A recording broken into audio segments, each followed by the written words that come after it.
हर्षवर्धन जी पटना से। राधे राधे। राधे राधे महाराज जी। महाराज जी, जीवन में कई बार हम गिर जाते हैं, मन टूट जाता है, ऐसे समय में भक्ति को कैसे बनाए रखें? नाम जप के द्वारा, और विश्वास करो।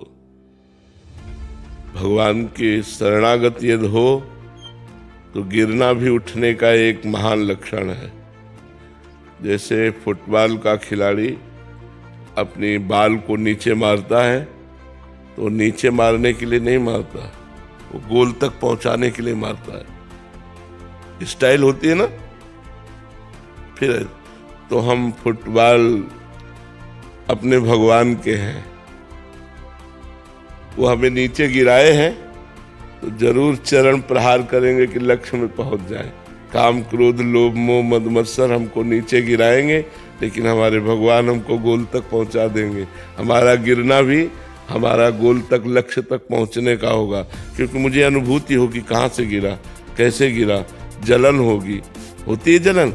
हाँ, तो आगे से हम ऐसा ना करें, फिर गिर जाए तो फिर निरुत्साहित ना हो, फिर चले, फिर गिर जाए, फिर निरुत्साहित ना हो। ये बहुत चढ़ाई का मार्ग है, इसमें प्रायः गिर जाते हैं सब, कोई विरला ही निकल पाता है। इसलिए हिम्मत मत हारिए और चलते रहिए, तो भगवान तुम्हारे साथ है।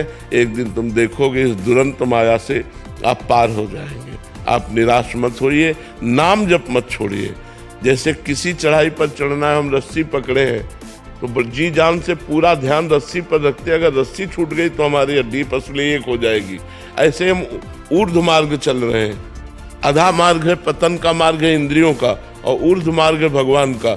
जब हम चलते हैं तो इसमें कोई सहयोगी नहीं होता, अपने को चलना होता है। नाम रूपी डोरी को पकड़े चलते हैं, राधा राधा राधा राधा, और हम आगे निकलते चले जाते हैं। इतना माया का लुभावना मनोरंजन है, उसको छोड़ पाना बड़ा कठिन लगता है। सबसे ज्यादा मन को आकर्षित काम करता है। काम मन में एक होता है कोई मेरा हो, क्योंकि भगवान अभी मिले नहीं ना, भगवान का दर्शन नहीं हुआ। तो इस मार्ग के पथिक के हृदय में, क्योंकि माता पिता भाई बंधु परिवार सबसे वो एक तरह से अपने मन को चुरा कर वो भगवान में लगाना चाहता है। कोई जान न पावे कि हम किसी से प्यार नहीं करते, और भगवान को हमने देखा नहीं। और जब तक पाप नष्ट नहीं होते तब तक आनंद का अनुभव नहीं होता।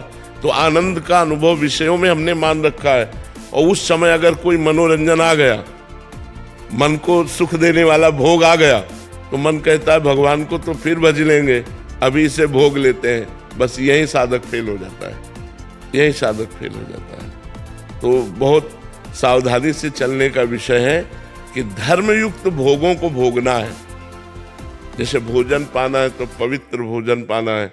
अगर हम काम भी सता रहा है, तो अगर ब्याह हो गया है तो केवल अपनी पत्नी से संबंध रखना है, पराई माता बहनों से पवित्र भाव, कभी गंदा भाव नहीं। वो धर्मयुक्त भक्ति कर सकता है भोग को भोगते हुए भी, लेकिन यदि अधर्मयुक्त